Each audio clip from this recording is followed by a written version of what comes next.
Martial, Rashford and Sancho all score in rout over Prem rivals. Harry Maguire suffered misery in Melbourne as he was booed by sections of the crowd in Manchester United's win over Crystal Palace.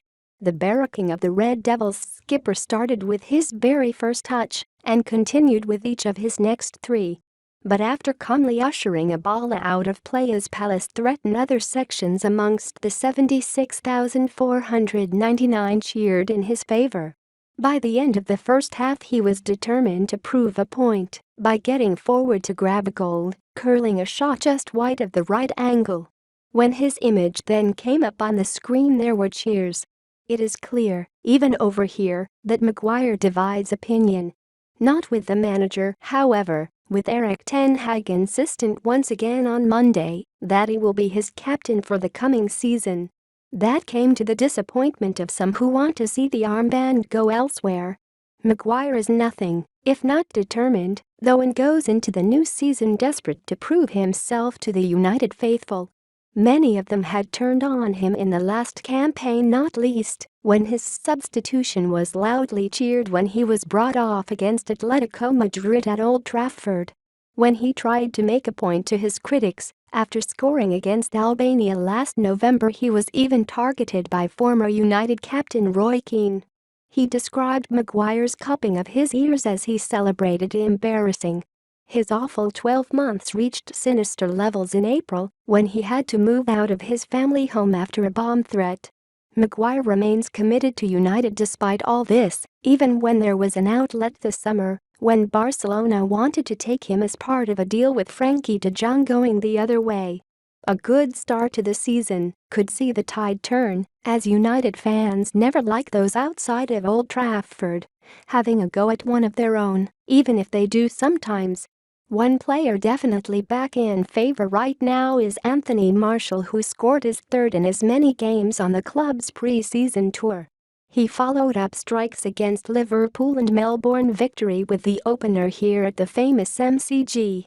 He once again started the game in a strong United 11 against a depleted Crystal Palace. Patrick Vieira's plans for the new season have been hit with a number of first-teamers left behind due to fitness issues and problems over COVID vaccination status to get into their first destination of Singapore. Martial's goal came after 17 minutes.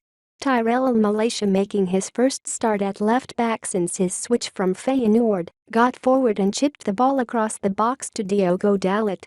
He controlled and chipped to Martial at the far post, who chested it down and turned it in.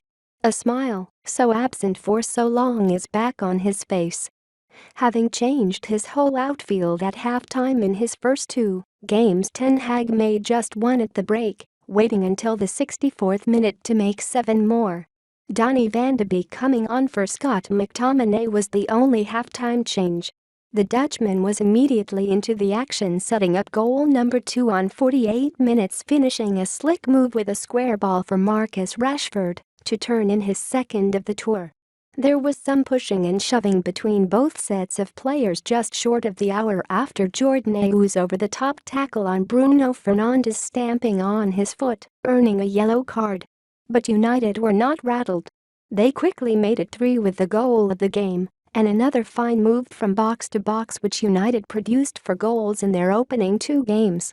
Rashford's turn on halfway was sublime. He found Martial in the final ball, perfect for Jadon Sancho to charge into the box and finish for his second of the tour. Palace got one back which goalkeeper David of G won't want to see again. Joel Ward met Luka Milivicevic's corner with the downward header which squirmed in of De G's knee at the near post.